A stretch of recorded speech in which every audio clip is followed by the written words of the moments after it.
రెండవ దినపు కూడికను మనం ప్రారంభించుకుందాం. దయచేసి అందరం కళ్ళు మూసుకొని తలలు వంచుకొని ప్రార్థన చేసుకొని మనము ఈ యొక్క కూడికను ప్రారంభించుకుందాం. మమ్మల్ని అతిమికిలిగా ప్రేమించిన మా యేసు రాజా, ఈ ప్రత్యేకమైన దినాలను మీరు మాకు ఏర్పాటు చేసి ఈ విధంగా మేము ప్రభా మరి నీలో అంటుకట్టబడటకు ప్రభా మరి సహాయంగా ఉండినట్లు మరి ఈ దినాలను మాకు అనుగ్రహించిన విధానాన్ని బట్టి యేసుక్రీస్తు ప్రభువారు మా కొరకై చేసిన యొక్క గొప్ప బలియాగమును మేము స్మరించుకోవడానికి ప్రభా మరి అలాగనే మేము పరిశుద్ధతలోనికి ప్రభా మా జీవితాలను ప్రభా మరి మార్చుకోగలుగుటకు ప్రభా మీరు మాకు కలుగు చేసిన ఈ యొక్క గడియలను బట్టి దినాలను బట్టి మీకే వందనాలు స్తోత్రం ప్రభా. ఈ శిలువ ధ్యానాలలో ప్రభా మరి ప్రత్యేకంగా మరి రెండో దినంలోనికి మమ్మల్ని మరి సజీవ రీతిలో జ్ఞాపకం చేసుకొని ప్రవేశింపజేసిన విధానాన్ని బట్టి మీకే వందనాలు స్తోత్రం ప్రభా. పాటల ద్వారా నీవు మహింపొందుకుంటున్న విధానాన్ని బట్టి నీ యొక్క వాక్కుల ద్వారా ప్రభా మా జీవితాలను సరిచేసుకోగలుగుటకు మీరు ఇస్తున్న ఈ యొక్క అవకాశాన్ని బట్టి మీకే లెక్కలేని బట్టి వందనాలు స్తోత్రం తెలియజేసుకుంటూ వచ్చిన బిడ్డలను బట్టి నీకే వందనాలు స్తోత్రం ప్రభా. ఇంకా నువ్వు రావాల్సిన బిడ్డలను సకాలంలో మరి నీ యొక్క మందిరానికి చేర్చి మేము అందరము కలిసి నేను ఈ రీతిగా ఆరాధించుకునే ఈ యొక్క తరుణాన్ని భాగ్యాన్ని మాకు కలుగు చేస్తున్న విధానాన్ని బట్టి మరి ఒకసారి మీకే లెక్కలేని బట్టి వందనాలు స్తోత్రం తెలియజేసుకుంటూ ఈ ప్రార్థన ప్రభు చేస్తున్నాము అడిగి వేడుకుంటున్నాం మా తండ్రి. ఆమేన్. మన మధ్యలో ఉన్న బిడ్డలు వచ్చి కొద్దిసేపు పాటలు పాడి దేవుని మహిమపరచవలసిందిగా కోరుతున్నాం. మన విభుని పూజ చేయుటకు రమ్య పాట. రాజులకు రాజైన మన విభుని పూజ చేయుటకు రండి. రాజులకు రాజైన మన విభుని పూజ చేయుటకు రండి. ఈ జయశాలి కన్నా మనకింకా రాజెవరను లేరని. ఈ జయశాలి కన్నా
నాడు కలుషములను కడిగివేయను. సిలువ చెంత చెరిన నాడు కలుషములను కడిగివేయు. సిలువ చెంత చెరిన నాడు కలుషములను కడిగివేయు.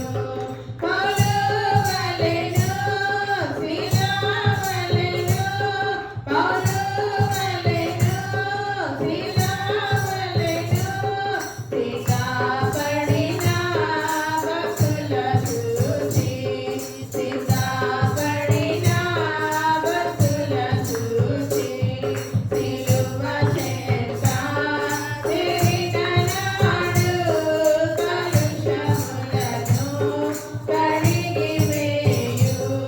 కొండలాంటి కొండలాంటి మొండి హృదయము మండించు, కన్నీయున పాపులనైనా, కన్నీయున పాపులనైనా పిలచుచుండే పరము చేరా, పిలచుచుండే పరము చేరా.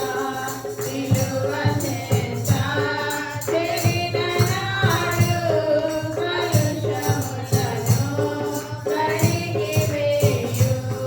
వందగొర్రెల మందల నుండి ఒకటి తప్పి ఒంటరియాయె.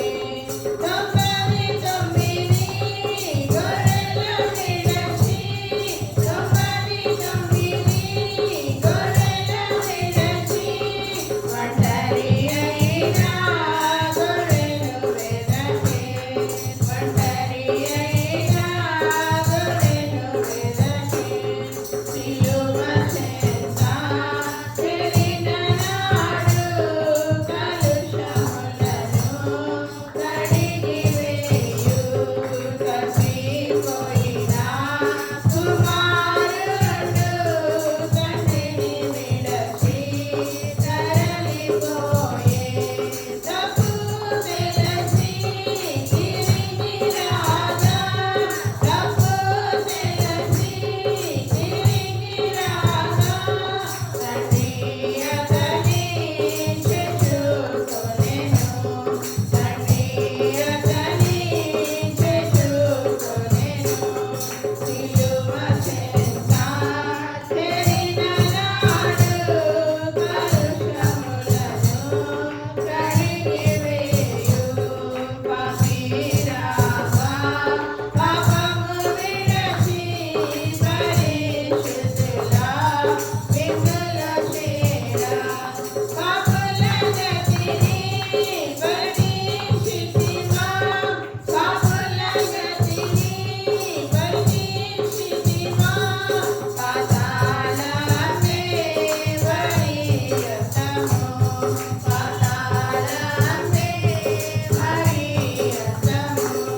సిలువ చెంత చెరిన నాడు కలుషములను కడిగివేయు. సిలువలో ఆ సిలువలో ఆ ఘోర కల్వరిలో అన్నమాట. సిలువలో ఆ సిలువలో ఆ ఘోర కల్వరిలో, సిలువల మధ్యలో ప్రేలాడిన యేసయ్యా, సిలువల మధ్యలో ప్రేలాడిన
పాడి దేవుని పర్సన బిడ్డలకు ప్రత్యేకమైన వందనాలు తెలియజేస్తూ ఈ యొక్క సమయంలో ఎవరైనా ప్రత్యేకమైన పాట పాడాలని ఆశ కలిగి ఉన్నట్లయితే మీకు సమయాన్ని ఇస్తా ఉన్నాం, సద్వినియోగం చేసుకోవాలని మనవి చేస్తాం.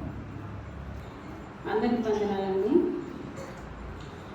జీవనదాత జీవ ప్రదాత శ్రీ యేసు విభుడా, నిత్య సజీవ సత్య ప్రబుండ క్రీస్తు నాదుడా, నిరతము నిన్నే కొలిచెదమయ్యా నీవే దైవము, సిలువల బలియే మరణము గెలిచిన నీకే స్తోత్రము.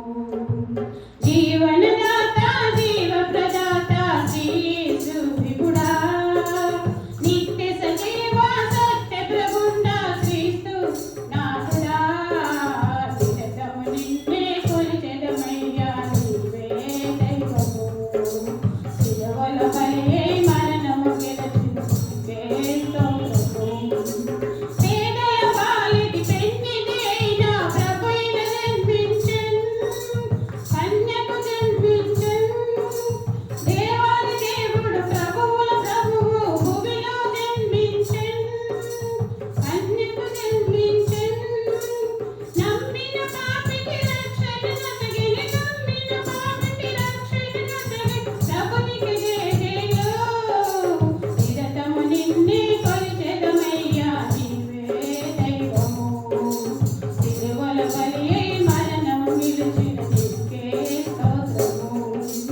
జీవనదాత జీవ ప్రదాత శ్రీ యేసు విభుడా, నిత్య సజీవ సత్య ప్రబుండ క్రీస్తు నాదుడా, నిరతము నిన్నే కొలిచెదమయ్యా నీవే దైవము, సిలువల బలియై మరణము గెలిచిన నీకే స్తోత్రము. కృపగల దేవా దయగల తండ్రి ప్రేమ స్వరూపుడా, పరిశుద్ధ దైవమా, చెల్లని కన్నులు నీపై చున్నవి కోటలు చేర్చుమయా, మా వేదనలు పాపుమయా, గుప్పెలు విప్పి ఈవులనిచ్చే, గుప్పెలు విప్పి ఈవులనిచ్చే మమ్ములను గావుమయా, నిరతము నిన్నే కొలిచెదమయ్యా నీవే దైవము, సిలువల బలియై మరణము గెలిచిన నీకే స్తోత్రము. జీవనదాత జీవ ప్రదాత శ్రీ యేసు విభుడా, నిత్య సజీవ సత్య ప్రబుండ క్రీస్తు నాదుడా, నిరతము నిన్నే కొలిచెదమయ్యా నీవే దైవము, సిలువల బలియై మరణము గెలిచిన నీకే స్తోత్రము. ఆకాశమా అగ్ని పర్వతమా ఆవిరి తుఫాను, తమ దేవుని సృష్టమా, భూరాజులారా సామంతులారా సామాన్యులారా, సర్వమానవ సమూహమా, వేగమునంది సాగిలపడుడి, వేగమునంది సాగిలపడుడి, ప్రభుని స్తుతించుడి, నిరతము నిన్నే కొలిచెదమయ్యా నీవే దైవము, సిలువల బలియై మరణము గెలిచిన నీకే స్తోత్రము. జీవనదాత జీవ ప్రదాత శ్రీ యేసు విభుడా, నిత్య సజీవ సత్య ప్రబుండ క్రీస్తు నాదుడా, నిరతము నిన్నే కొలిచెదమయ్యా నీవే దైవము, సిలువల బలియై మరణము గెలిచిన నీకే స్తోత్రము.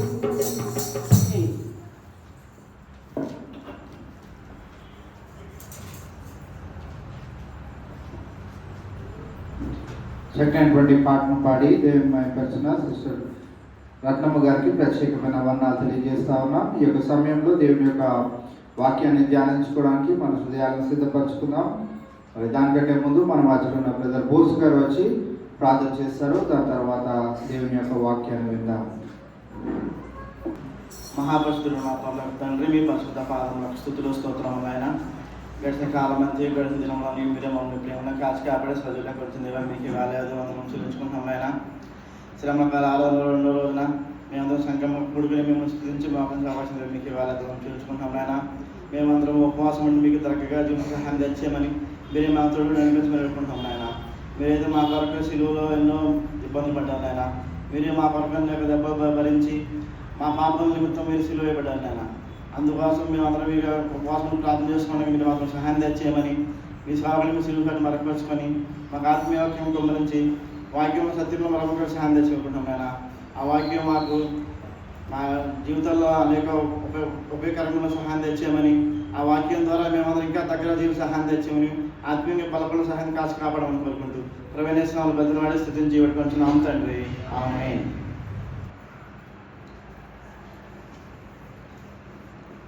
దేవుని వాక్యాన్ని ధ్యానించుకుందాం. యోహాను సువార్త 12వ అధ్యాయము మొదటి 3 వచనాలను చదువుకొని ముందుకు కొనసాగుదాం. యోహాను సువార్త 12వ అధ్యాయము మొదటి 3 వచనాలు. కాబట్టి యేసు తాను మృతులలో నుండి లేపిన రాజులు ఉన్న బేతనియాకు పస్కా పండుగకు 6 దినముల ముందుగా వచ్చెను. అక్కడ వారు ఆయనకు విందు చేసిరి. మార్త ఉపచారం చేసెను. లాజరు ఆయనతో కూడా భోజనమునకు కూర్చున్న వారిలో ఒకడు. అప్పుడు మరియా మిక్కిలి విలువగల అచ్చ జటామాంసి అత్తరు 1 సేరున్నర ఎత్తు తీసుకొని యేసు పాదములకు పూసి తన తల వెంట్రుకలతో ఆయన పాదములు తుడిచెను. ఇల్లు ఆ అత్తరు వాసనతో నిండెను. ఇది నా ఈ 3 వచనాల నుండి ప్రాముఖ్యమైన 3 అంశాలను మనము ధ్యానించుకునే. దానికంటే ముందుగా మత్తయి సువార్త 26వ అధ్యాయము 6-8 వచనాల్లో కూడా ఈ విషయాన్ని మనం చూస్తూ ఉన్నాం.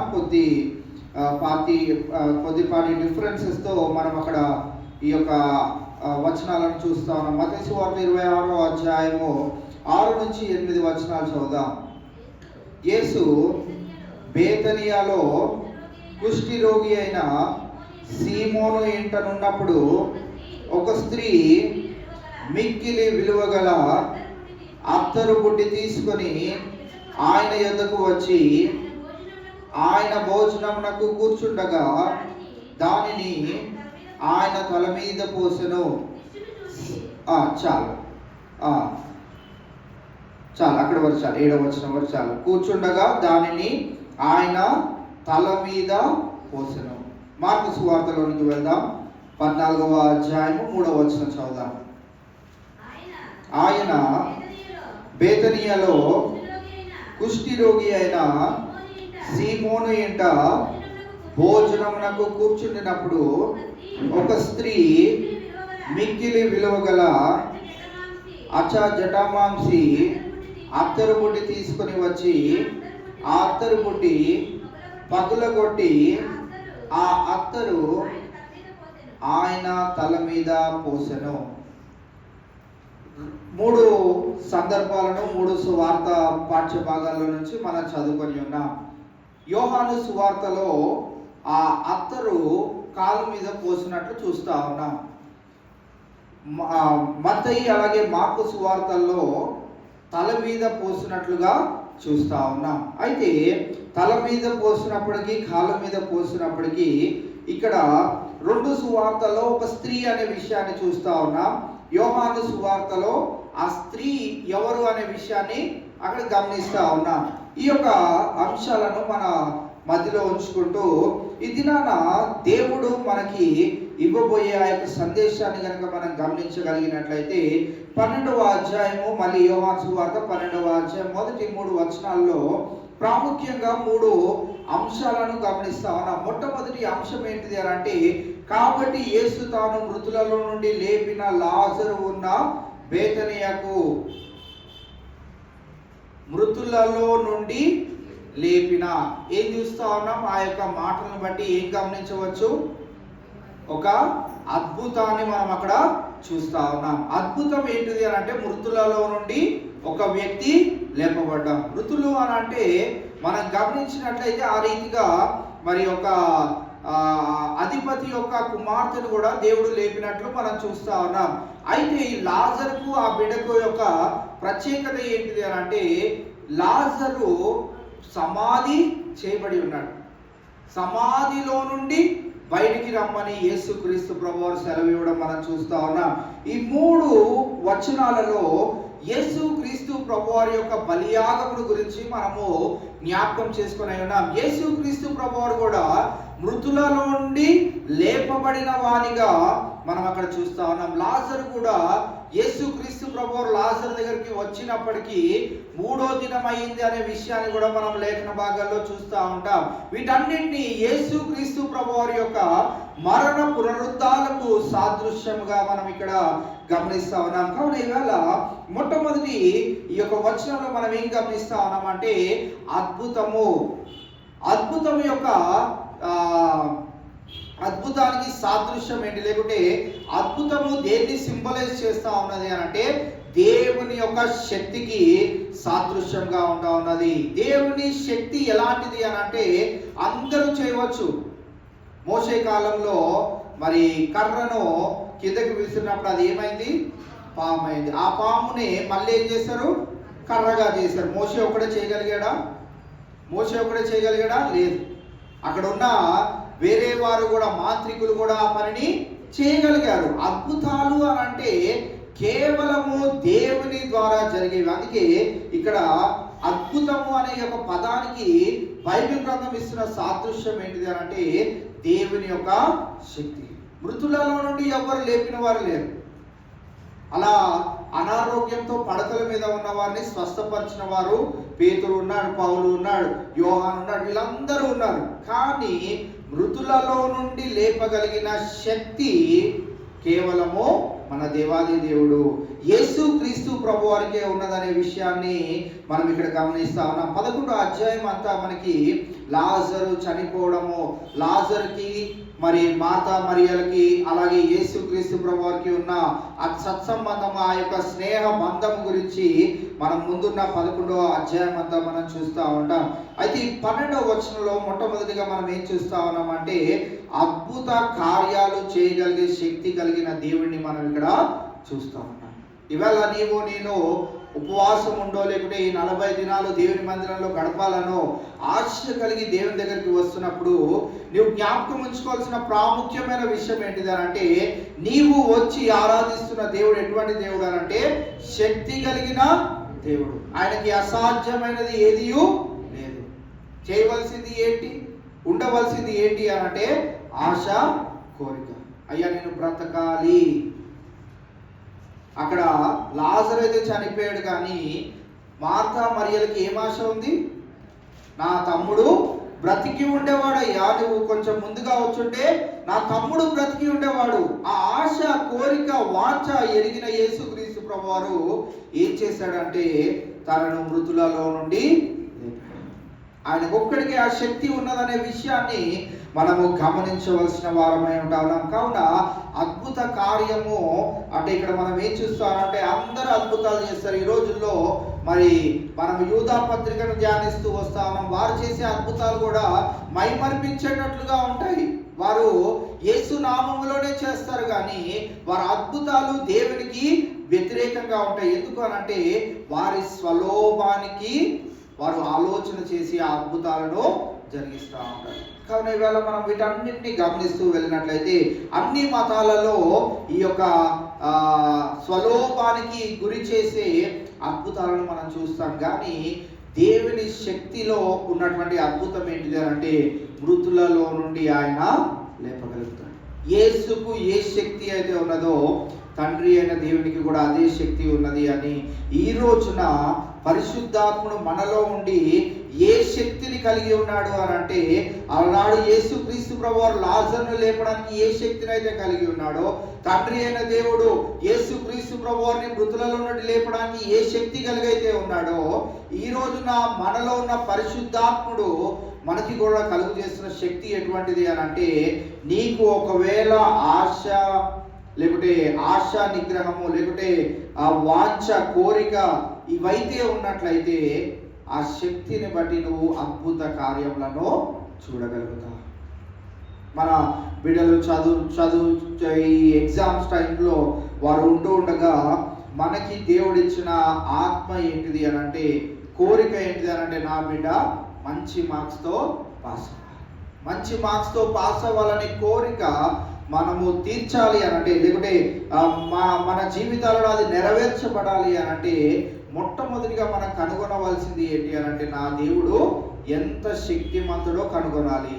ఆ శక్తిని కనుగొన్న నీవు ఆశతో ఆయన దగ్గరికి వచ్చి, అయ్యా నీవు అద్భుత కార్యం చేయగలుగుతావు అని ఆయన దగ్గరికి రావాలి. కాబట్టి ఈవేళ మనము ఈ 3 వచనాలను ఒకటే మాటలో గుర్తుంచుకోవాలంటే, యేసు క్రీస్తు ప్రభువారితో ఎవరైతే స్నేహ బంధము కలిగి ఉంటారో వారి జీవితాలలో ఎవరు చూడనటువంటి కార్యాలను చూడగలుగుతారు. వీరు లాజరు, మార్తా, మరియా వీరందరూ యేసు క్రీస్తు ప్రభువారితో చాలా సన్నిహితంగా ఒక కుటుంబ బంధము వారి మధ్యలో మనం చూస్తా ఉన్నాం. ఆ కుటుంబ బంధములోనే మరి లాజరు చనిపోయినప్పుడు యేసు క్రీస్తు ప్రభువారు ఎక్కడ ఆయన కన్నీరు విడిచననే విషయాన్ని మనం చూడం, కానీ కేవలము లాజరు చనిపోయాడు అనే వార్త తెలిసినప్పుడు ఆయన అక్కడికి వెళ్ళినప్పుడు అక్కడ ఏమని రాయబడి ఉన్నదంటే, ఆయన కన్నీరు విడిచెను.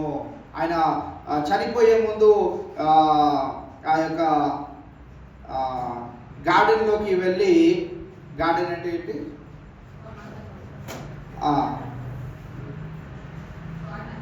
తోట, ఆయన ప్రార్థన చేసుకోవడానికి వెళ్ళిన స్థలములో గెత్సెమనే తోటలోనికి ఆయన వెళ్ళినప్పుడు అక్కడ ఆయన ఏడుస్తూ కన్నీరు పెడుతూ ప్రార్థన చేసినట్లు మనం చూస్తా ఉన్నాం. అయితే రెండో సందర్భం ఏంటిది అంటే, లాజరు చనిపోయినప్పుడు కూడా ఆయన కన్నీరు విడిచెను అనే ఒక విషయాన్ని చూస్తా ఉన్నాం. కన్నీరు ఎప్పుడు విడవగలుగుతాము అని అంటే, మనకి ఆ కుటుంబ బంధం, ఆ స్నేహ బంధం ఉన్నప్పుడు, వారిని కోల్పోయినప్పుడు మనము ఆ దుఃఖంలోనికి వెళ్తాం. అలానే యేసుక్రీస్తు ప్రభువారికి అలాగే ఈ లాజరు, మార్తా, మరియాలకి ఉన్న సంబంధం ఎటువంటిది అని అంటే, స్నేహ బంధం లేకుంటే కుటుంబ బంధం లాంటి ఒక బలమైన బంధాన్ని మనం చూస్తా ఉన్నాం. అందుకే ఇక్కడ మనం గమనించినట్లయితే యేసుక్రీస్తు ప్రభువారితో సన్నిహితంగా లేకుంటే స్నేహ బంధం కలిగిన వారిగా వీరిని మనం చూస్తా ఉన్నాం. రెండో ప్రాముఖ్యమైన విషయం ఏంటిది అని అంటే, ఇదే 12వ అధ్యాయము 1వ వచనం 2వ భాగంలో ఏం చూస్తా ఉన్నాము అంటే, ఆయన అక్కడికి వచ్చినప్పుడు అక్కడ వారు ఆయనకు ఏం చేశారంట, విందు చేసిరి. విందు దేనికి సాదృశ్యంగా ఉన్నదంటే, సంతోషానికి లేకుంటే సహవాసానికి సాదృశ్యంగా ఉంటా ఉన్నది. విందు ఎప్పుడు మనం జరిపించుకుంటాం? మన కుటుంబంలో ఉన్న నలుగురం తింటున్నప్పుడు అది విందు అంటామా? ఎప్పుడు విందు అవుతుంది? అది ఒక గుంపు, ఒక సహవాసము, అందరూ పరిచయస్తులుగా ఉన్న వారందరూ వచ్చి ఒక చోట కూడి మరి విందు చేసుకోవడంలో ఏం కనపడతా ఉంటుందంటే, ఆ విందుకు శత్రువులను ఎవరని పిలుస్తారా? ఆ పలానా రోజున వాళ్ళు ఆ మాట అన్నారు, వాళ్ళని కూడా పిలవాలి పెళ్లికి, లేకుంటే దీనికి దానికి అనుకుంటామా? ఎవరిని పిలుస్తాము విందుకు? ఎవరిని పిలుస్తాము? బాగా సన్నిహితంగా ఉన్నవారిని పిలుస్తాం. వారు వస్తేనే మనకి ఏముంటది అని అంటే, సంతోషము, సమాధానం ఉంటుంది. కావున రెండో ప్రాముఖ్యమైన విషయం ఏంటిది అని అంటే, విందుకు సాదృశ్యం ఏంటిది అని అంటే, సంతోషము అలాగే సహవాసము, లేకుంటే సంతోషముతో కూడిన సహవాసము. కావున ఈవేళ యేసుక్రీస్తు ప్రభువారు అక్కడికి రాగానే అక్కడ జరుగుతున్న విశేషమైన కార్యం ఏంటిది అని అంటే, సంతోషముతో కూడిన సమావేశము లేకుంటే సహవాసమును అక్కడ మనము చూస్తాం. యేసుక్రీస్తు ప్రభువారు మరి శక్తివంతుడైన దేవుడు అని మనం ఎరిగి ఉన్న మనము, ఆ శక్తిమంతుడు మన జీవితాలలో ఎటువంటి కార్యాలు జరిగిస్తాడు అని అంటే, దుఃఖకరమైన కార్యాలు జరిగించడు. ఏ రీతిగా ఆయన దగ్గరికి రావాలి అంటే, మొట్టమొదటిగా సందేహింపకుండా రావాలి. ఒక ఆశతో వచ్చినప్పుడు ఈ కోరిక అయితే ఉంది కానీ మరి పెద్ద కోరిక కోరేసినట్టున్నా, ఈ కోరిక అయితే ఉంది కానీ నా బిడ్డకి ఇన్ని మార్క్స్ రావాలని నేను ఆశపడటం కూడా తప్పే కదా. నాకు ఆశ అయితే ఉంది కానీ నా బిడ్డల యొక్క భవిష్యత్తు లేకుంటే మంచి ఉద్యోగం రావాలని, ఇంత పెద్ద కంపెనీలో రావాలని ఆశపడ్డము కొద్దిపాటి అత్యాశగా ఉంటుంది అని మనం భావిస్తాం. కానీ మొట్టమొదటిగా మనము దేవుని దగ్గరికి మన దేవుడు ఎటువంటి దేవుడు అని తెలుసుకోవాలంటే ఆయన శక్తి కలిగిన దేవుడు, అద్భుత కార్యాలు చేయగలిగిన దేవుడు. ఆ విషయం ఎప్పుడైతే మనం గ్రహించుకోగలుగుతామో రెండో ప్రాముఖ్యమైన అంశం ఏంటిదనంటే ఆ ఆశను బట్టి నువ్వు ఏదైతే నీ దేవుని గురించి తెలుసుకున్నావో ఆ విషయాన్ని బట్టి దేవుడు నీ జీవితంలో సంతోషకరమైన కార్యాన్ని జరిగిస్తాడు. ఎందుకనంటే ఆయన ఉన్నాడు, ఆయనతో సహవాసం కలిగి నువ్వు ఉండాలనుకున్నావు కాబట్టి, ఆయన శక్తిమంతుడని నువ్వు ఎరిగి ఉన్నావు కనుక ఆయన ఏం చేస్తాడు నీ కుటుంబంలో అంటే సంతోషాన్ని నెలకొల్పుతాడు. మన సంఘ సాక్ష్యాలు కూడా మనం వింటున్నప్పుడు అనేకమైన సంతోషకరమైనటువంటి సంఘటనలను మనం వింటూ ఉంటాం. ఇది జరుగుతుందా, ఇది సహజమేనా, ఇది అవుతుందా అని చాలామంది అనుకున్నప్పుడు కూడా అటువంటి కార్యాలు నెరవేర్చిన దేవుడుగా మన దేవుడిని చూస్తా ఉన్నాం. ఇది మా వల్ల సాధ్యము కాదు అని మనం అనుకుంటాం. కానీ మరి ఆశ కలిగిన ప్రాణాన్ని దేవుడు ఏం చేస్తాడంట? తృప్తిపరుస్తాడు. ఆశ ఉండాలి మనకి. మన దేవుడు ఎటువంటి దేవుడు అని తెలిస్తే నీకు ఆశ కలిగితే రెండోది ఆయన నీ జీవితంలో ఏం చేస్తాడంటే సంతోషాన్ని నెలకొల్పుతాడు. ఆయనతో సహవాసం కలిగి ఉంటే, ఆయనతో విందు చేయాలని మనం ఆశపడినట్లయితే ఆయన మన జీవితాల్లో సంతోషాన్ని నెలకొల్పుతాడనే విషయాన్ని మనం చూస్తా ఉన్నాం. ఇది కూడా యేసుక్రీస్తు ప్రభువారి యొక్క మరణము తర్వాత జరిగే ఆ యొక్క విందుకు సాదృశ్యంగా ఉంటా ఉన్నది. మొట్టమొదటిది మనం ఏం చూసామంటే ఆయన మృతులలో నుండి లేపబడడం అనే ఆ యొక్క అంశానికి సాదృశ్యముగా ఏం చూస్తా ఉన్నామంటే లాజరు మృతులలో నుండి లేపబడ్డాం. రెండవది విందు గురించి ఇక్కడ మనం చూస్తా ఉన్నాం. విందు దేనికి సాదృశ్యంగా ఉన్నది అని అంటే ఆయన తన బిడ్డలైనటువంటి వారందరినీ పరలోక రాజ్యంలోనికి చేర్చుకున్న తర్వాత విందును ఏర్పాటు చేయనాడు. ఆయన పెళ్లి కుమారుని వలె ఉన్నాడు, సంఘము పెళ్లి కుమార్తె వలె ఉన్నది. వారందరూ కలిసినప్పుడు అక్కడ ఏం జరగబోతుందంట? విందు. అది దుఃఖకరమైనటువంటి సమావేశమా? అత్యానందముతో నింపబడిన ఒక సమావేశము, అత్యానందముతో నింపబడిన ఒక సమావేశంగా మనం అక్కడ చూస్తా ఉన్నాం. కాబట్టి ఈవేళ మనం గమనించినట్లయితే రెండో ప్రాముఖ్యమైన విషయం ఏంటిది అంటే యేసుతో మనము స్నేహ బంధము కలిగి ఉంటే ఎల్లవేళలా మన జీవితాలలో ఏముంటుంది? విందు అంటే సంతోషము. మన కుటుంబాల్లో నలుగురే ఉండొచ్చు, రోజు వారితోనే మనం భుజించవచ్చు, రోజు వారితోనే మనం ఉండవచ్చు.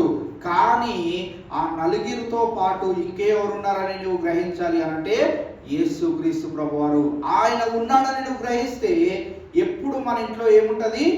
విందు. 10 మంది గుంపు కూడుకొని అవసరం లేదు, 10 మంది కలిసి భోజనం చేయడం అవసరం లేదు, మన చుట్టాలందరినీ రోజు పిలుచుకొని ఆనందంలో గడపడం అవసరం లేదు. ఒకవేళ మన చుట్టాలని అలానే ఒక వారం రోజులు వరుసగా పిలవండి. మీరు ఎలా ఉంటుంది? 3 రోజులు అయితే అలసట వస్తుంది, 4వ రోజు అయితే ఇక పిలవకపోతే బాగుండు, కానీ వారం రోజులు మీరు మా ఇంటికి వచ్చి భోజనం చేయాలని చెప్పేశాం కాబట్టి బలవంతంగా పిలవాల్సి వస్తుంది.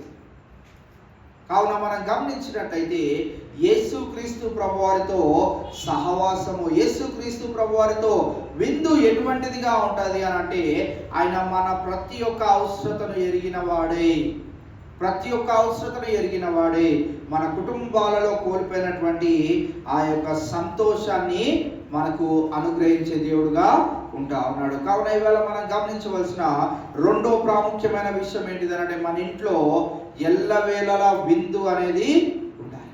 విందులో యేసుక్రీస్తు ప్రభువారు ఉన్నారో లేదో చూసుకుంటా ఉండాలి. అంటే మనం ఏం చేయాలంటే మన కుటుంబం యావత్తుగా దేవునితో రోజు ఏదో విధంగా మాట్లాడుతూనే ఉండాలి. అందుకే గడిచిన ఆదివారంలో మనం పరిశుద్ధాత్మలో ప్రార్థన అంటే ఏంటి అని నేర్చుకున్నాము. పరిశుద్ధాత్మలో ప్రార్థన అంటే ప్రతి సమయమందును ప్రార్థన విజ్ఞాపనలు, మోకాలు వేసినప్పుడే కాదు, సమయము కేటాయించుకున్నప్పుడే కాదు, నీవు ఎక్కడ ఉన్నప్పటికీ, దారిలో నడుచుకున్నప్పటికీ, ఉద్యోగ స్థలంలో ఉన్నప్పటికీ, నీవు మరి ఇంట్లో ఉన్నప్పటికీ, స్నానం చేస్తున్నప్పటికీ, వంట చేస్తున్నప్పటికీ, నీ పని పనులు చేస్తున్నప్పటికీ, ప్రతి సమయం అందులో నీ మనసు ఎలా ఉండాలి అనంటే ప్రార్థన మనసు వలె ఉండాలి. ఉండాలి. ఎవరి గురించి ప్రార్థన చేయాలి? గుర్తొచ్చిన ప్రతి ఒక్క అంశం నిమిత్తమై ఏం చేయాలంట? ప్రార్థన విజ్ఞాపనలు చేయాలంట. అది ఏంటిది అంటే పరిశుద్ధాత్మలో ప్రార్థన చేయడం. మనలో ఎవరున్నారు?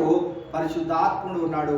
ఆయనలో ప్రార్థన చేయడం అంటే ఇంకొక ఆశ, ఇంకొక కోరిక, ఇంకొక వాంఛ మనం పెట్టుకోకుండా కేవలము ఆయన వైపే చూస్తూ ప్రార్థన చేయడం. ఏం ప్రార్థన అంటే పరిశుద్ధాత్మలో ప్రార్థన. కావున ఈవేళ మనము రెండో ప్రాముఖ్యమైన అంశం ఏంటిది అని అంటే విందు.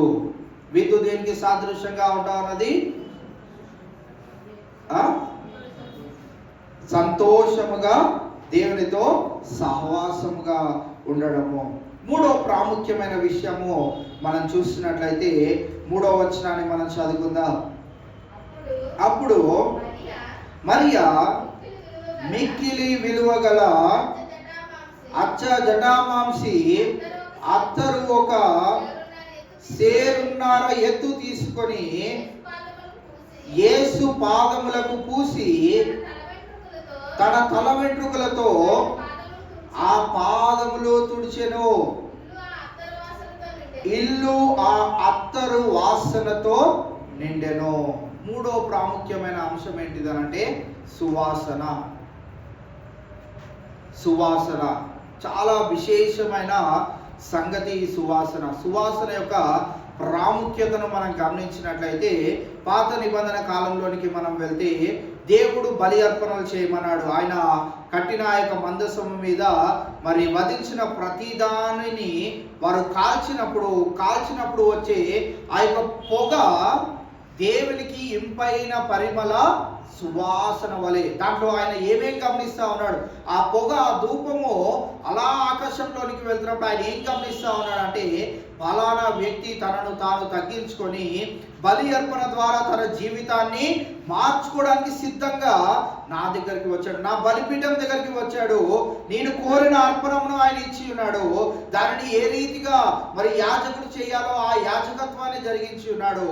దాని నుండి వచ్చే ఆ యొక్క పొగ లేకుంటే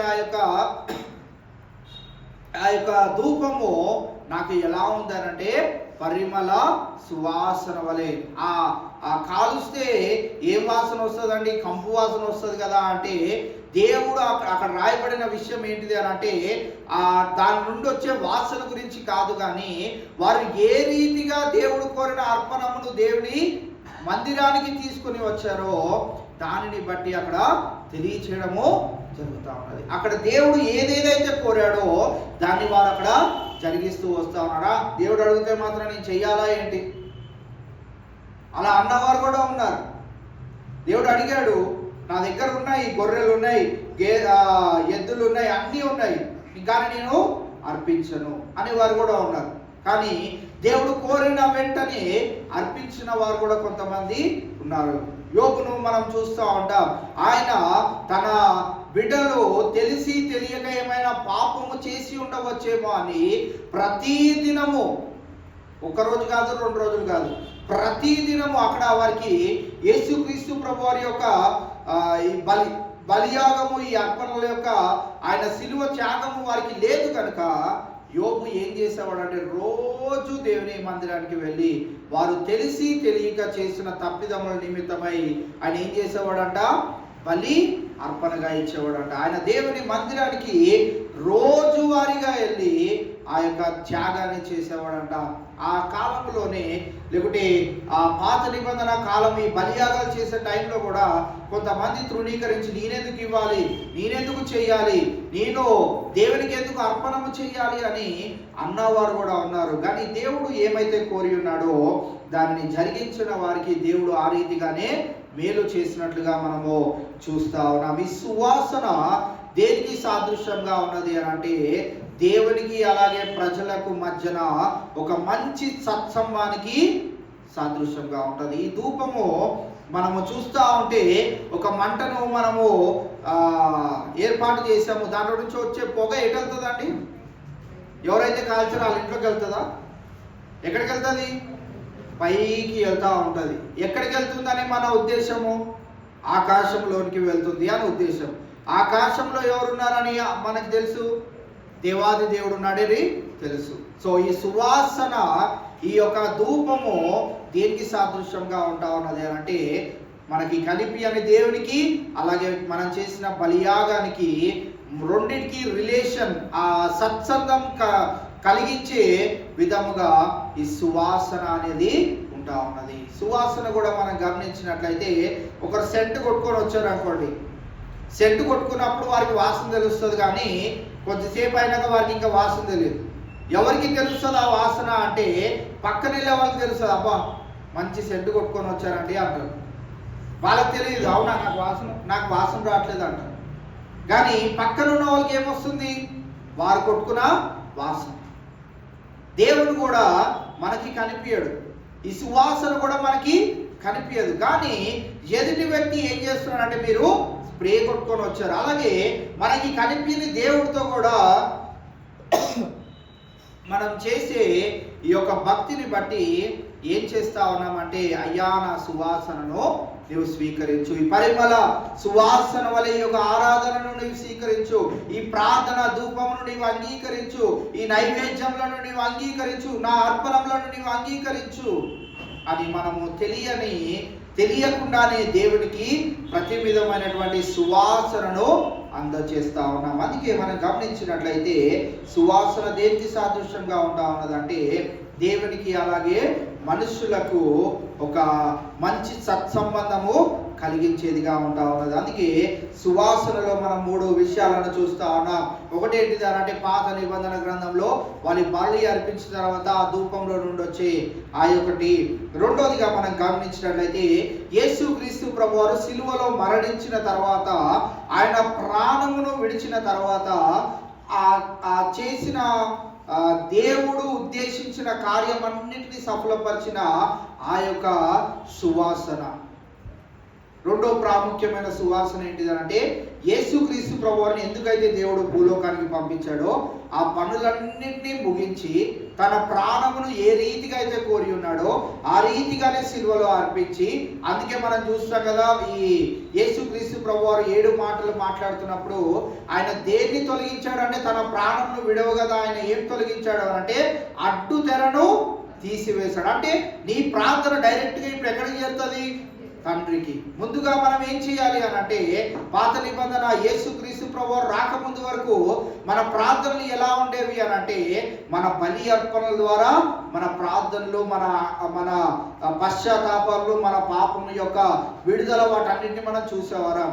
ఇప్పుడు యేసుక్రీస్తు ప్రభువారు చేసిన బలియాగానికి ఆయన ఏం చేశాడంటే ఇక అడ్డు తెరలేదు. అంటే బలులు లేవు, అర్పణలు లేవు, నైవేద్యాలు లేవు, ఏమీ లేవు. ఆ అడ్డు తెరను తీసివేసి నేను ఏం చేయొచ్చు అంటే ఇప్పుడు డైరెక్ట్గా నీ యొక్క విజ్ఞాపన ధూపమును తండ్రికి చేర్చవచ్చు. ఆ అడ్డు తెరను తొలగించాడు. అదొక సువాసనగా మనం గమనిస్తా ఉన్నాం. మూడో అతి ప్రాముఖ్యమైనటువంటి సువాసన ఏంటిదంటే సజీవులుగా ఉన్న మనం అందరము యేసుక్రీస్తు ప్రభువారి యొక్క మరి పుట్టుక, మరణము, జీవితము, మరణము, పునరుద్ధానము, ఆయన తిరిగి వచ్చే ఆ యొక్క రాకడను అనేకులకు చాటి చెప్పడం, ఇదొక సువాసన. ఇది చాలా ఇంపైన సువాసనగా దేవుడు మరి భావిస్తా ఉన్నాడు. ఎందుకు అని అంటే మనలందరినీ దేవుడు రక్షించుకున్నాడు అని అంటే ఎందుకు రక్షించుకున్నాడు చెప్పండి? మన అవసరతలు తీర్చడానిక, మన కోరికలు తీర్చడానిక? ఒకవేళ అలానే అనుకుంటే యేసుక్రీస్తు ప్రభువుని నమ్మనవసరం లేదు. ఉదాహరణకు చెప్పాలి అని అంటే హైందవ సహోదరులు వారు నానా విధములైనటువంటి కార్యక్రమాలు చేస్తూ ఉన్నారు. ఆ కార్యక్రమాలన్నింటిలో మనం ఏం గమనిస్తూ ఉన్నామంటే వారు దేవునికి అదర్పిస్తూ, ఇదర్పిస్తూ, ఆ బలియాగం చేస్తూ, ఇది చేస్తూ, అది చేస్తూ, దేవునికి ఇంత ఇస్తాను అని మొక్కుబడులు చేసుకుంటూ అన్నీ చేసుకుంటా ఉన్నారు. మన వలనే ఒకవేళ మనం కూడా అయ్యా మా బిడ్డను పాస్ చేసినట్టయితే నీకు అది చేస్తాను. హైందవులు ఏం చేస్తున్నారు? నా కోరికను తీర్చావు కాబట్టి నీకు 1,000,000 మొక్కులు, లేకుంటే 108 ప్రదర్శనలు. వాళ్ళు అదే చేస్తున్నారు, నేను కూడా అదే చేస్తున్నాం. ఒకవేళ అదే కావాలనుకుంటే మనము ఈ మార్గంలోనికి రానవసరం లేదు. ఎక్కడున్నా కానీ పర్వాలేదు. ఏ మతంలో అయినా ఏముంది అని అంటే ఏదో ఒక విధంగా దేవుడు నాకు మేలు చేయాలి, క్రైస్తవ్యంలోనే ఏమున్నది అని అంటే, నీవు దేవుని పనిని జరిగించగలిగినట్లయితే, దేవుడు నీ దగ్గర నుంచి ఆశించింది నువ్వు జరిగించగలిగినట్లయితే దేవుడు నీకు మేలు చేస్తాడు. అందుకే ఈ మాట ఎప్పుడు చెప్తా ఉంటాను కదా, మనం దేవుని పని చేస్తే దేవుడు మన పని చేస్తాడు. వాళ్ళ గ్రంథాల్లో వాళ్ళ మొక్కుబళ్ళు ఏమంటే, నేను దేవునికి ఏమన్నా చేస్తా, దేవుడు నాకేమన్నా చేస్తే నేను దేవునికి ఏదైనా చేస్తాను. దేవుడు చేయాలంట ఫస్ట్ మనుషుడు. అంత గొప్పలమా? అంత ఉందా మనకి? పరిశుద్ధుడైన దేవుడు ఇంకనో పరిశుద్ధతలోనికి మార్చబడే ప్రయత్నంలో ఉన్న ప్రతి మానవునికి మరి మేలు చేసే అంత గొప్పవారము, గొప్ప స్థితిలో మనం ఉన్నామా? మిగతా మతాలన్నీ అవే చెప్తున్నాయి. దేవుడు నీకేమైనా మేలు చేస్తే తిరిగి నువ్వు దేవునికి ఏదైనా చేయాలి. కానీ ఈ సువాసన, మూడో ప్రాముఖ్యమైన సువాసన ఏంటిది అంటే, దేవుడు ఆల్రెడీ నీకు మేలు చేశాడు. ఏంటిది అని అంటే, అది రక్షణ కార్యం. ఆయన బలియాగములో దాగి ఉన్నది ఆయన రక్షణ కార్యం. ఆ రక్షణ కార్యము ద్వారా నీవు ఏం చేయాలి అనంటే, దేవుడికి మేలు చేయాలి.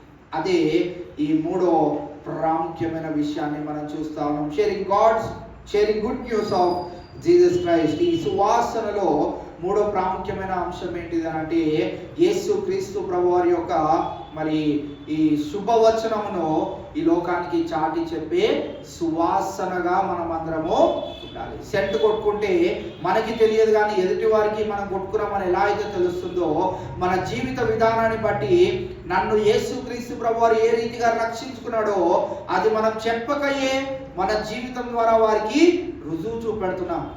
మనం చెప్పకుండానే మన క్రైస్తవులం అని వారు తెలుసుకునేటట్లుగా మన జీవితాన్ని ఒక నూతనమైన మార్పులో వారికి కనపరుస్తా ఉన్నాం. అది దేవుడు మన నుండి కోరుకుంటా ఉన్నాడు. కావున ఈవేళ మనం గమనించినట్టయితే ఈ 12వ అధ్యాయం మొదటి 3 వచనాల్లో మరియా చేసిన ఈ యొక్క కార్యంలో దాగి ఉన్నటువంటి 3 అంశాలను మనం గమనించినట్లయితే, మొట్టమొదటి, మరియాకు యేసుక్రీస్తు ప్రభువారు అంటే అత్యంతమైన ప్రియమైన వాడుగా ఉంటా ఉన్నాడు.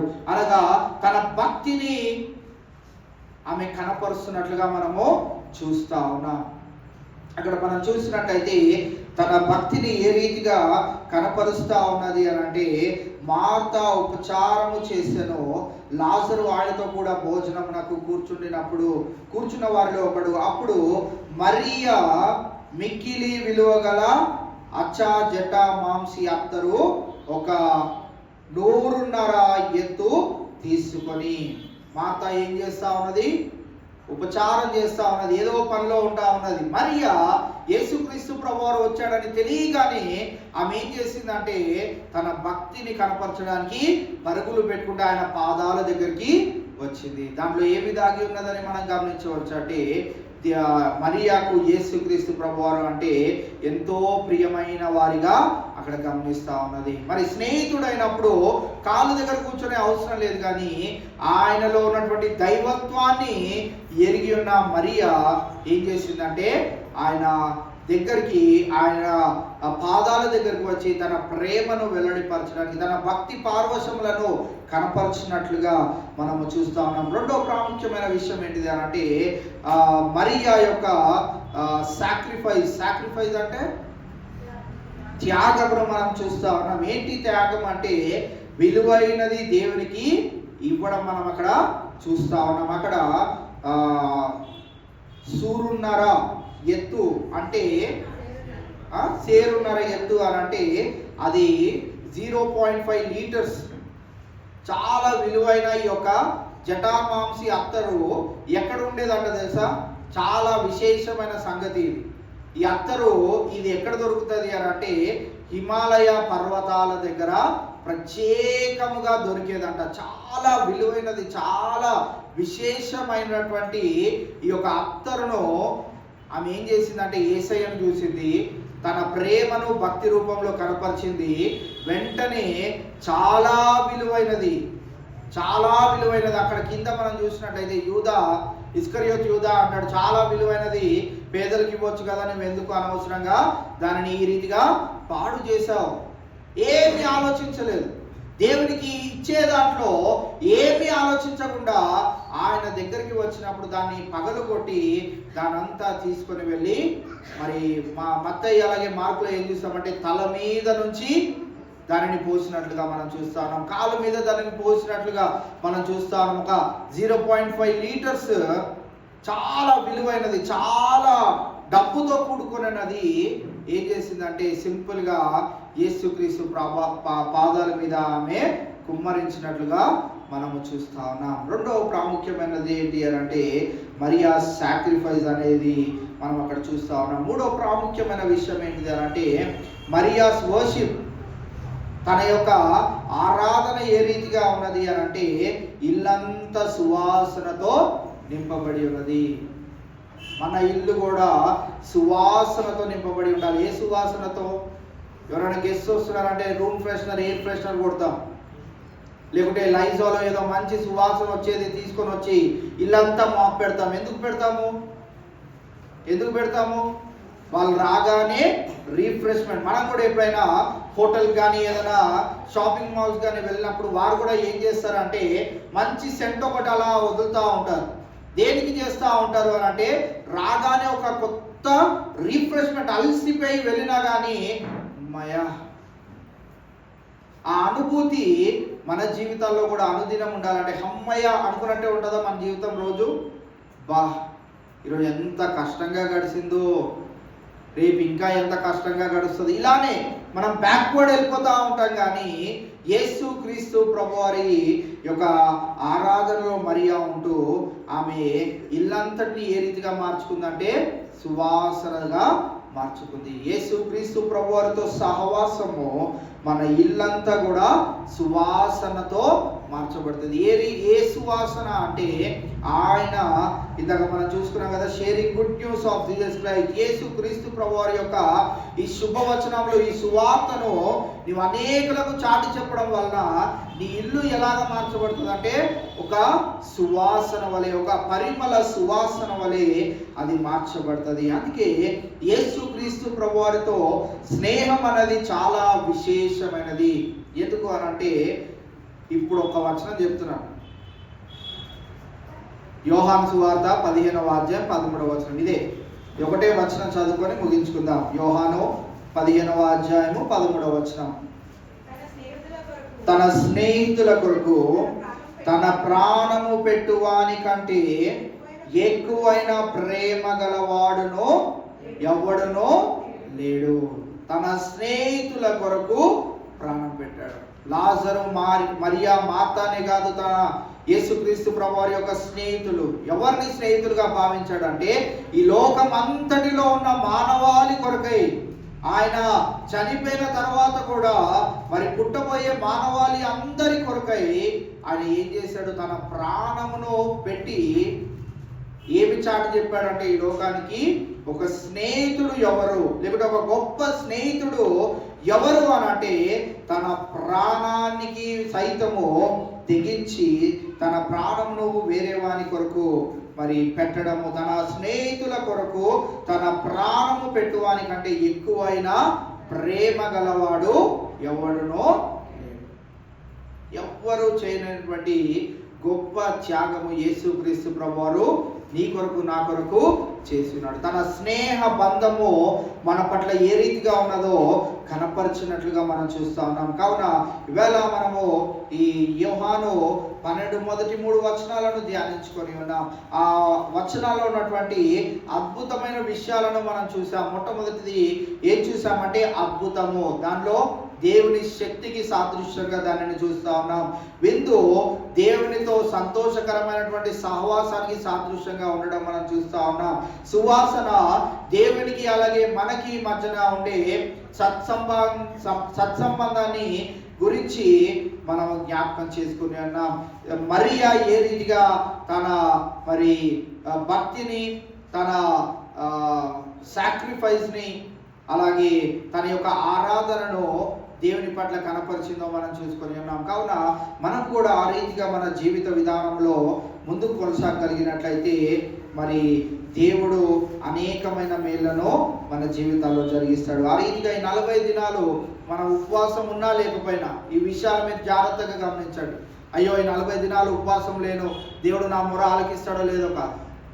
ఉపవాసం అనేది ఎలా ఉండాలి అని అంటే, మరి వేషధారణతో కూడిన ఉపవాసం నువ్వు చేయనవసరం లేదు. ఉపవాసం ఏ రీతిగా చేయాలి అని దేవుడు కోరాడు అని అంటే, లేకుంటే ఉపవాసం వెనకాల దాగి ఉన్నటువంటి గొప్పదైనటువంటి మర్మం ఏంటిది అని అంటే, నీవు దేవునితో ఎంతగా సంబంధిత భావము కలిగి ఉంటా ఉన్నావు, దేవునితో ఎంత సమయాన్ని నువ్వు గడపగలుగుతా ఉన్నావు. మరి భోజనం చేసే ఆ యొక్క సమయం ఒక అర్ధగంట గంట అనుకుందాం. ఆ గంట నువ్వు భోజనం చేయట్లేదు కనుక దానిని ఏ రీతిగా మార్చాలంటే ప్రార్థనా సమయంగా మార్చాలి. ఒకవేళ టిఫిన్ నుంచి లంచ్ వరకు మనం చేయట్లేదు అనుకుంటాం, టిఫిన్ ఒక చేసుకొని తినేటప్పటికి ఒక అరగంట అనుకుంటే, ఆ అరగంట సమయం నీకు ఆ పని లేదు కనుక దానిని ఎలా మార్చాలి? నీవు ప్రార్థనా సమయంగా మార్చాలి. నువ్వు ఎక్కడైతే మరి ఉపవాసముతో ఉంటావు నువ్వు ఆ సమయం అంతా దేవునితో గడిపే విధంగా మార్చివేయాలి. అంతేగాని దాంట్లో ఇంకా కొన్ని పనులు యాడ్ చేసుకొని ఆ ఉపవాసం ఉన్నాను కనుక ఈ పనులు ఆ పనులు, ఇప్పుడు వంట పని లేదు కనుక, లేకుంటే తినే పని లేదు కనుక నేను బట్టలు ఉతికేసుకోవచ్చు, ఆ పని ఈ పని చేసుకుంటా ఉంటే నువ్వు చేసిన ఉపవాసానికి అర్థం అనేది ఉండనే ఉండదు. ఉపవాసము వెనకాల దాగి ఉన్నటువంటి మర్మాన్ని కూడా ఈ 40 దినాల్లో ఏదో ఒక రోజున మనము తెలుసుకొని ప్రయత్నం చేద్దాం. కావున ఈ 40 దినాలు ప్రాముఖ్యంగా మనం గమనించవలసింది ఏంటి అని అంటే, దేవునితో అత్యధికమైనటువంటి సత్సంబంధము. నిన్న పాస్టర్ గారు కూడా తెలియజేశారు కదా, లాస్ట్ ఇయర్ ఎలాగున్నాం, ఈ ఇయర్ 40 దినాలు ప్రారంభం అవుతా ఉన్నాయి. లాస్ట్ ఇయర్కి లాస్ట్ ఇయర్కి 40 దినాల తర్వాత నీ జీవితం ఎలా ఉంది, ఈ 40 దినాలు అయిపోయిన తర్వాత, ఈ 40 దినాల తర్వాత నుంచి మళ్ళీ వచ్చే 40 దినాల జీవిత వ్యవధిలో నువ్వు ఏ రీతిగా దేవునికి దగ్గరకుంటున్నావా, లేకుంటే యథావిధి జీవితమేనా, లేకుంటే దేవునికి ఇంకా దూరంగా వెళ్ళిపోతున్నావా, ఈ అంశాలను మనం గమనించుకుంటూ ఈ 40 దినాలు పాటించాలి. ఆ రీతిగా దేవుడు మనకి సహాయం చేయలాగున, మన ప్రార్థన అవసరతలన్నింటినీ దేవుడు తీర్చుకులాగున ఆశ కలిగి మనము దేవుని దగ్గరకు వద్దాం. దేవుడి కొద్ది మాటలు మనందరి వినికిల్లో భద్రపరచుగాక. చివరి ప్రార్థన మన మధ్యలో ఉన్న బ్రదర్ వినయ్ కుమార్ గారు వచ్చి ప్రార్థన చేస్తారు. మరి నిన్నటి నాన్న చెప్పబడిన అంశాలు, మరి 10th class exams already CBSE వాళ్ళు ఇంకా ఒక ఎగ్జామ్ రాయాలండి, అలాగే ఎస్ఎస్సి వాళ్ళకి ఎగ్జామ్ స్టార్ట్ కాలేదు.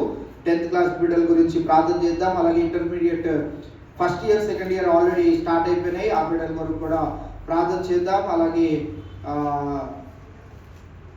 మీటింగ్స్ కొరకు ప్రార్థన చేద్దాం. మీటింగ్ మే 1, 2, 3 తారీఖులు దేవుని మహిమార్థమై జరుగులాగున, మరి రక్షణ పొందని వారు మరి రక్షణ పొందులాగునా కూడా వారి కొరకు ప్రార్థన చేద్దాం. సిద్ధపడాలని వారి కొరకు ప్రార్థన చేద్దాం. అలాగే ఈ మార్చి నెల మరి 14వ తారీఖు హోలీ హాలిడే వచ్చిందండి. ఆ రోజున ఉపవాస ప్రార్థన పెట్టుకోవడానికి మరి ఆలోచన కలిగి ఉన్నాం కనుక, మరి అది నాన్న ప్యారియాపురం గారు కూడా వచ్చినారు కనుక ఆ యొక్క కూడిక కూడా దేవుని మహిమార్థమై జరుగునట్లుగా మరి ఈ అంశాల నిమిత్తమై మన మధ్యలో ఉన్న బ్రదర్ వినయ్ కుమార్ గారు వచ్చి చివరి ప్రార్థన చేస్తారు. దాని తర్వాత మనం ముగించుకుందాం. మరి బోస్ గారు ఈరోజు మనల్ని ప్రేమించి పలహారం తీసుకుని వచ్చి ఉన్నారు, దాని నిమిత్తమై కూడా ప్రార్థన చేయవలసిందిగా మనవి.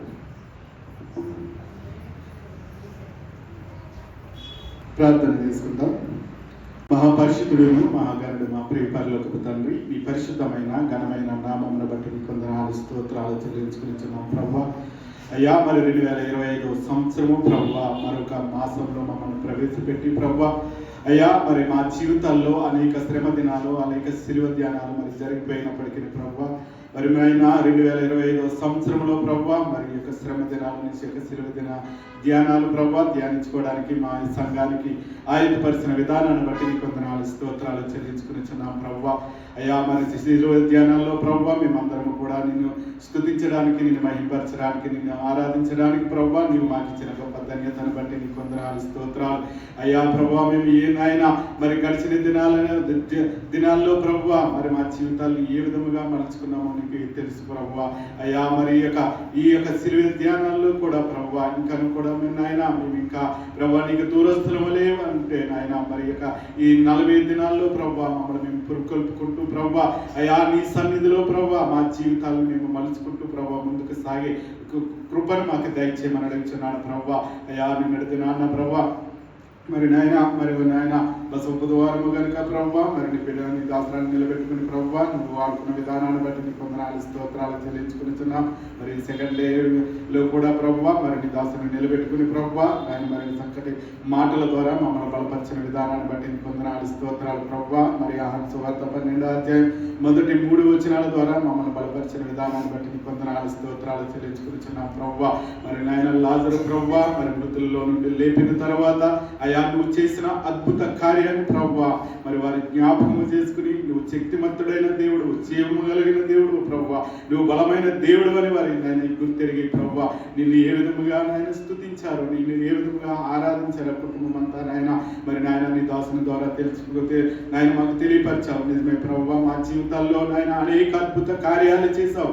అయినప్పటికీ ప్రభు మరి నీకు దూరస్తులుగానే మేము జీవిస్తున్నాం అయ్యా. మరి నాయన మరి నాయన మా కుటుంబాల్లో ప్రభు అనేకమైన అద్భుత కార్యాలు చేసావు. అయినప్పటికీ ప్రభు నీ నాయన నీ శక్తి ఎటువంటిదో కూడా మేము గ్రహించలేకపోయినాం ప్రభు అయ్యా. మరి నువ్వు నాయన లాజరు కుటుంబంలో నువ్వు చేసిన ఆ యొక్క గొప్ప కార్యాన్ని, అద్భుత కార్యాన్ని వారి జ్ఞాపకం చేసుకుని ప్రభు అయ్యా. పస్కా దినాన్ని ప్రభు మరి నాయన అందరూ కూడుకుని ప్రభు కుటుంబం అంతా కూడుకుని ప్రభు గొప్ప విందులుగా చేసుకుని ఉన్నారు ప్రభు అయ్యా. మరి నువ్వు చేసిన కార్యాలు మేము నాయన మేము గుర్తించలేక ప్రభు అయ్యా. మరి నిన్ను నాయన నీకు సాక్షులుగా మేము జీవించలేక ప్రభు ఇంకా లోకస్తుల వల్ల ఉన్నట్లయితే ప్రభు అయ్యా నాడు ప్రభు మరి లాజరు కుటుంబం ఏదోగా మరి నిన్ను జ్ఞాపకం చేసుకున్నదో ప్రభు మేము కూడా జ్ఞాపకం చేసుకుని ప్రభు అయ్యా. మరి నీ సన్నిధిలో గొప్ప విందు కలిగి మేము జీవించలాగా నీ కృపను దయచేయమని అడుగుతున్నాను ప్రభు. అంత మాత్రమే కాకుండా ప్రభు మరి నాయన మరి నాయన మరి ఎంతో విలువైన మరి అత్తరును తీసుకువచ్చి ప్రభు